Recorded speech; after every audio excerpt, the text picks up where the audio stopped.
योगेन कर्मणाव उद्धारणी जटा हिरण्यकेश पदम अक्षः पदम मुद्रा पदाम्बुजः ऐसा मानवी ते गर्भम प्रवष्टि के केटभ मार्दनः अविद्या संशय ग्रंथिम छित्वा गाम विश्रशन्ति अयम सिद्धगणः दिशा संख्या आचार्य सुसुमता लोके कपिल इत्याहम गंता ते कीर्त वर्धना।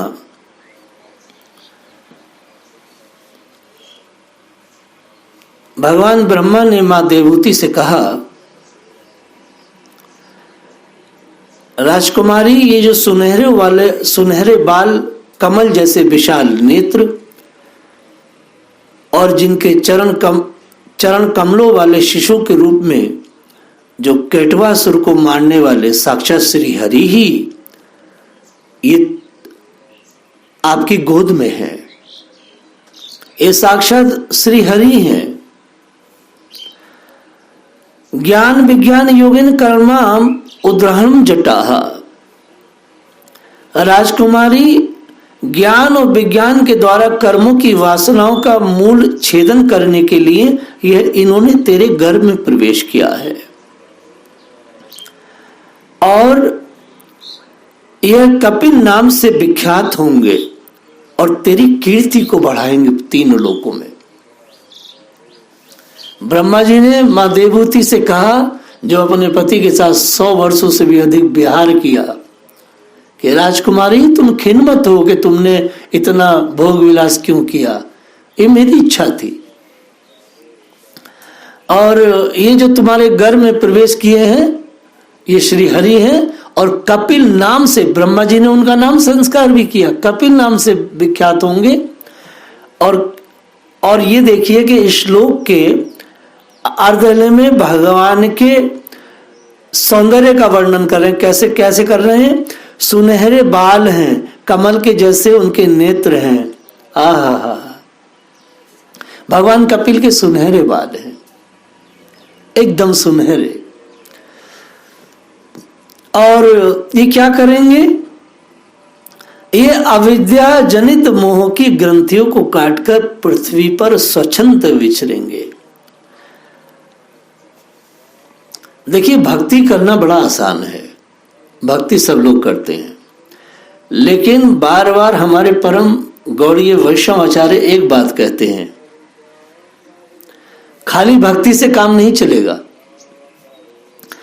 अगर भक्ति ज्ञान और विज्ञान के द्वारा सिद्ध है, आपकी भक्ति ज्ञान में होनी चाहिए, आपकी भक्ति विज्ञान में होनी चाहिए। ज्ञान और विज्ञान के द्वारा जो भक्ति की जाती है उससे ही कर्मों की वासना का मूल उच्छेदन होता है। कर्मों की वासना खाली छोटी मोटी भक्ति से उसका नष्ट नहीं होता। उसका जो वासना के बीज हैं वो जब तक ज्ञान और विज्ञान से दक्ष और आप सिद्ध ना हो जाए तब तक आपका काम नहीं बनेगा। और जितने भी हमारे आचार्य गण हैं वह सब ज्ञान और विज्ञान के द्वारा ही उन्होंने अपने कर्मों की वासना का मूल उच्छेदन किया, अर्थात बीज को भी नष्ट किया है। जगत की सृष्टि करने वाले ब्रह्मा जी ने जब मां देवहूति और करदम जी को आश्वस्त किया कि भाई आप लोग अब जगत के माता पिता बन गए हैं,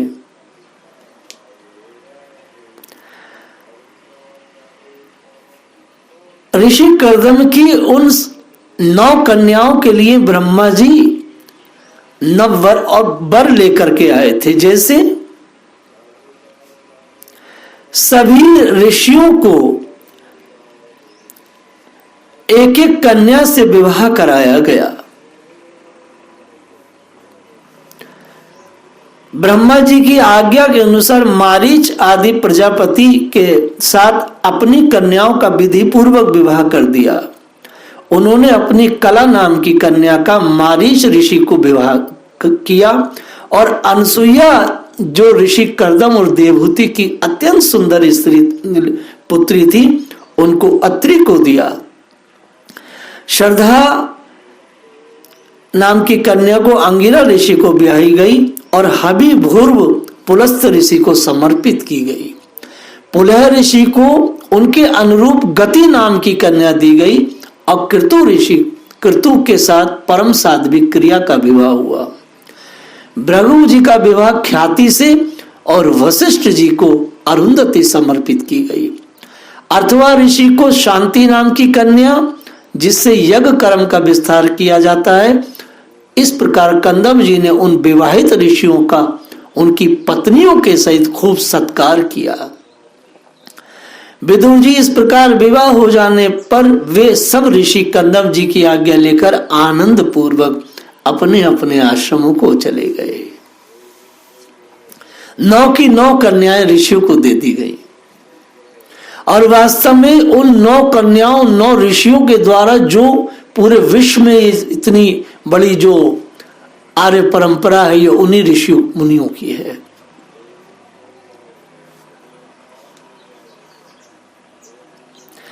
कर्दम जी ने देखा कि उनके यहां साक्षात देवादिदेव श्री हरि की अवतार लिया है। बहु जन्म विकेन समय योग समाधिना, जिनके स्वरूप को योगीजन अनेक जन्मों के साधना से सिद्ध हुई सुदृढ़ समाधि के द्वारा एकांत में देखने का प्रयत्न करते हैं, वही भगवान उनके घर जन्मे थे। भगवान को एकांत में बैठे देख करके ऋषि कर्दम सब चीजों से निवृत्त होकर भगवान कपिल के श्री चरणों में बैठ गए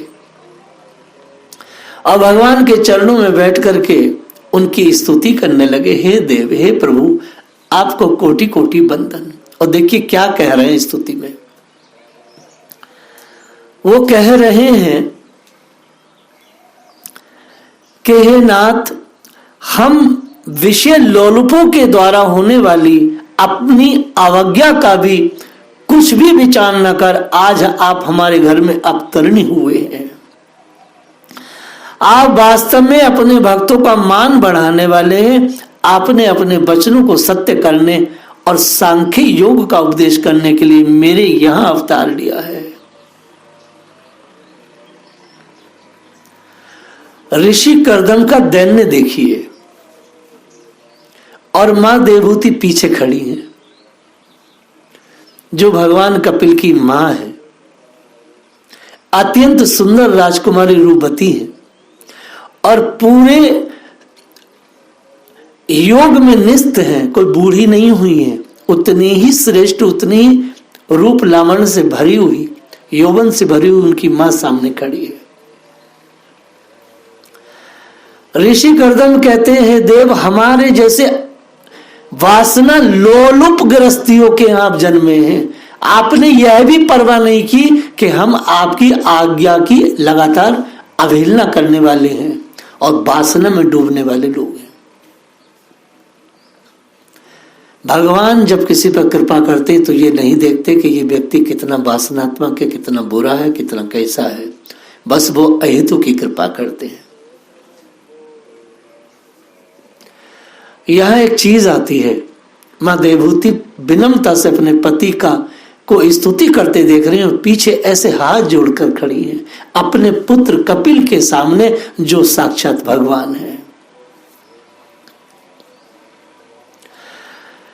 ऋषि कश्यप की अनेक पत्नियां हैं। एक अदिति नाम की है, जिससे हिरण्याक्ष और हिरण्यकशिपु का जन्म हुआ।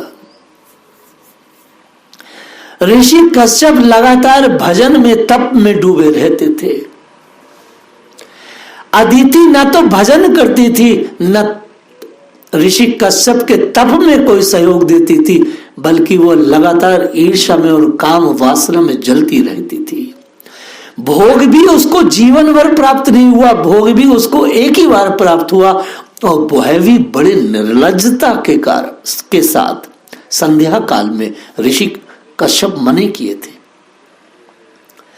इधर मां देवहूति जब जन्म ब्याह करके आई मनुपुत्री, तो जैसे ब्याह करके आई तो 12 साल तक पति पत्नी ने भजन किया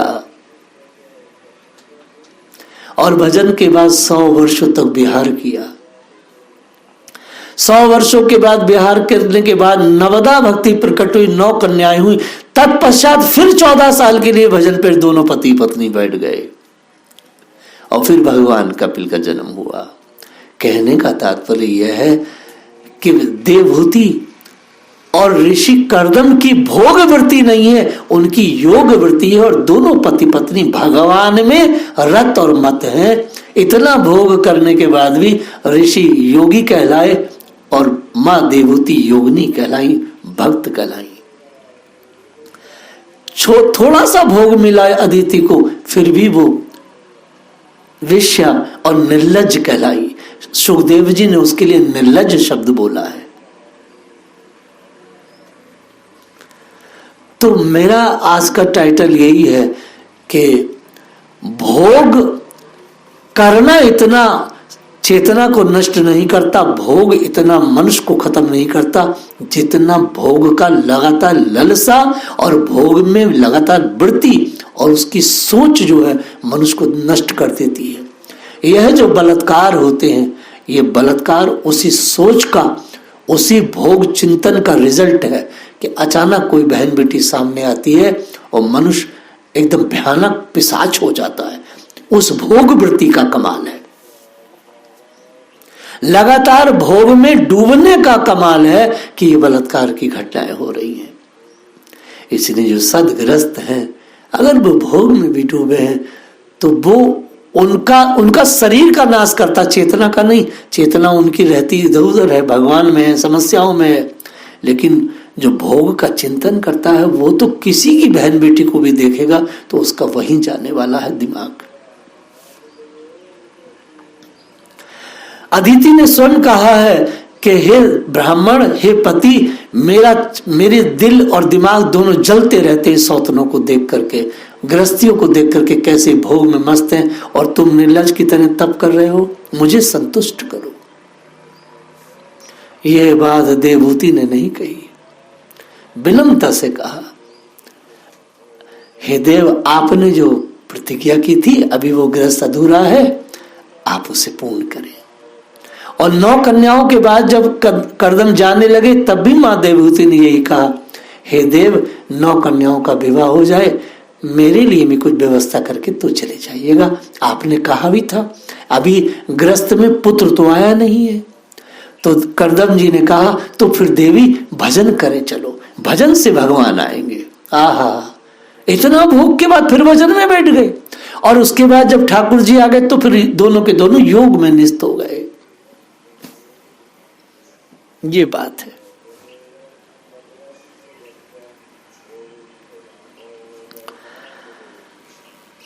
ऋषि कर्दम भगवान की स्तुति गा रहे, कर रहे हैं।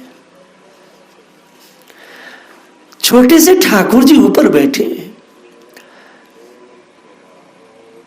भगवान के सुनहरे बाल हैं। पता भगवान कैसे थे? भगवान कपिल का जो स्वरूप है वो मां देवहूति से मिलता जुलता है। कैसे है? अब उसके बारे में मैंने पुनः बता रहा हूं।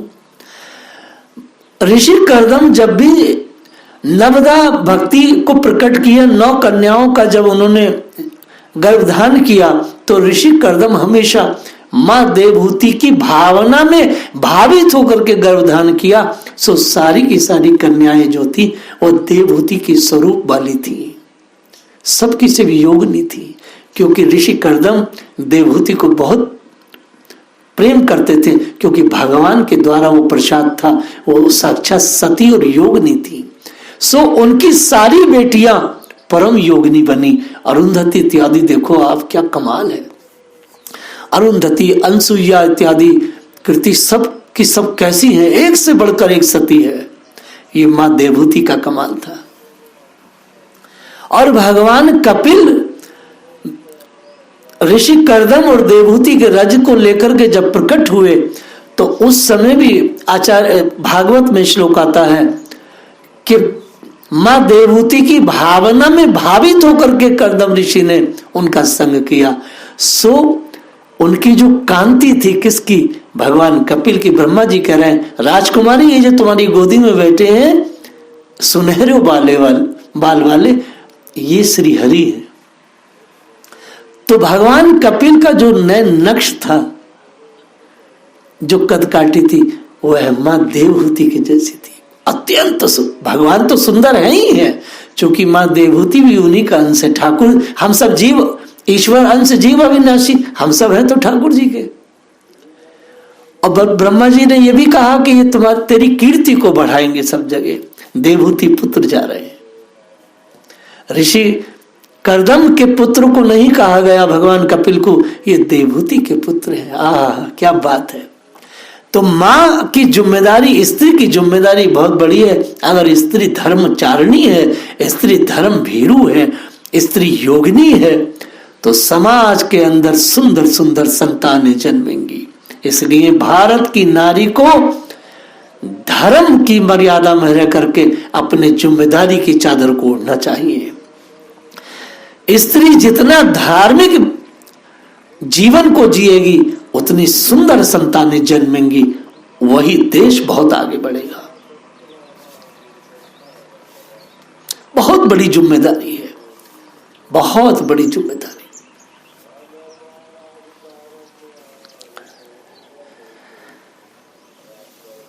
भगवान कपिल की जब इतनी सारी स्तुति को कहा, भगवान रीझ गए। भगवान ने कहा है, मुने वैदिक और लौकिक सभी कर्मों में संसार के लिए मेरा कथन ही प्रमाण है। कोई व्यक्ति अगर संसार के इस बकवास कर्मों से ऊपर जाना चाहता है, तो उसे भगवान के वचन जो हैं उन्हीं को प्रमाण मानकर अपने जीवन को जीना चाहिए।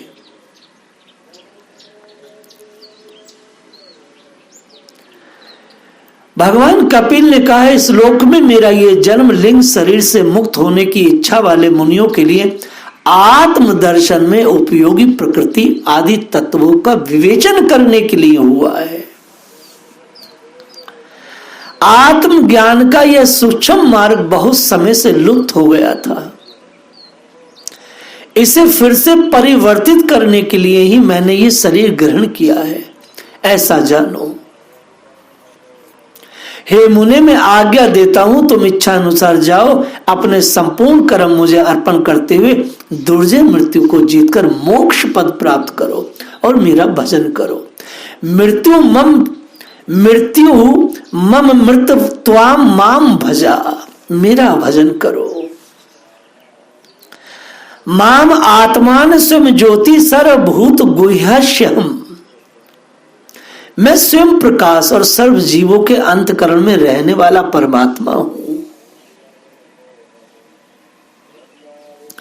भगवान ने अपने पिता कर्दम को अच्छी शिक्षा दी। ऋषि कर्दम ने ठाकुर जी की परिक्रमा किया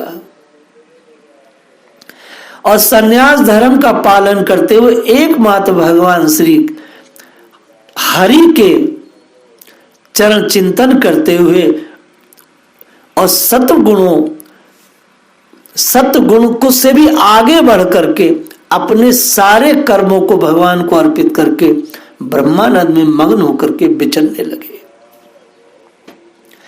उन्होंने सारी ममता, सारे सुख दुख द्वंद्व सब कुछ छोड़ दिए, समदर्शी हो गए। वास्तव में साधारण भक्ति से कुछ नहीं हो सकता। परम भक्ति भाव के द्वारा सर्वात्मयामी सर्वज्ञ वासुदेव में चित्त स्थिर हो जाने से वह सारे बंधनों से मुक्त हो गए। भक्ति का मतलब ये नहीं कि यहां डोलो वहां डोलो, ये करो वो करो। भक्ति का मतलब एक बार बस चित्त स्थिर हो जाए।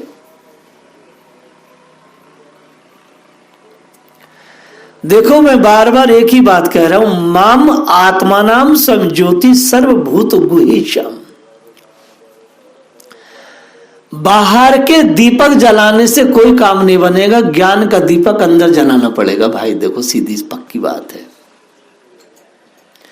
अगर ज्ञान का दीपक आप अंदर और ज्ञान का दीपक जलता कैसे है किसी तत्वज्ञानी ऋषि के सानिध्य में अपने जीवन को जीने से ज्ञान का दीपक जल जाता है।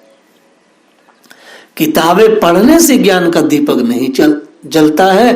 तत्वज्ञानी की सेवा, उसके सानिध्य में जब हम अध्ययन करते हैं तो ज्ञान का दीपक जलता है। इससे पहले हम अपनी भक्ति करते हुए लक्ष्य को प्राप्त नहीं हो सकते। ऋषि कर्दम और देवहूति का जो वृतांत है, जो उनका ग्रस्त है, अत्यंत सुंदर है। पिता तो चले गए, भगवान कपिल ने अपने पिता का कल्याण किया और क्या कहा लास्ट में, हे मुने तुम चले जाओ, मेरी आज्ञा है और मां की चिंता मत करो। मां देवहूति को मैं तत्व ज्ञान दूंगा, दिव्य ज्ञान दूंगा, आश्रय दूंगा और ये भी मोक्ष पाएंगी। तुम मां की चिंता मत करो, मां की सब देखभाल मैं करूंगा। एक पुत्र भगवान के रूप में पुत्र प्राप्त हुआ, कहता अपने पिता से, पिता तुम संन्यास लो और आगे बढ़ो और मैं मां को देखूंगा, मैं इन्हें तत्व दूंगा, मैं इन्हें ब्रह्म ज्ञान दूंगा। और जब कपिल मुनि ने ये शब्द कहे ऋषि कंदव से, तो देवहूति तो एकदम से आनंद में भर गई। आहा, मेरा पुत्र मुझे ज्ञान देगा, मुझे भक्ति देगा, मेरी जन्म जन्म की वासना को काट देगा। जय हो, जय हो। ऋषि कर्दम चले गए। कल से हम मां देवहूति के वृतांत को कहेंगे कि कैसे मां देवहूति को भगवान कपिल ने तत्व दिया, कैसे मां नीचे बैठी है और पुत्र ऊपर बैठ करके अपनी मां को ज्ञान दे रहा है। कल से हम इस पर चर्चा करेंगे। जय श्री राधे।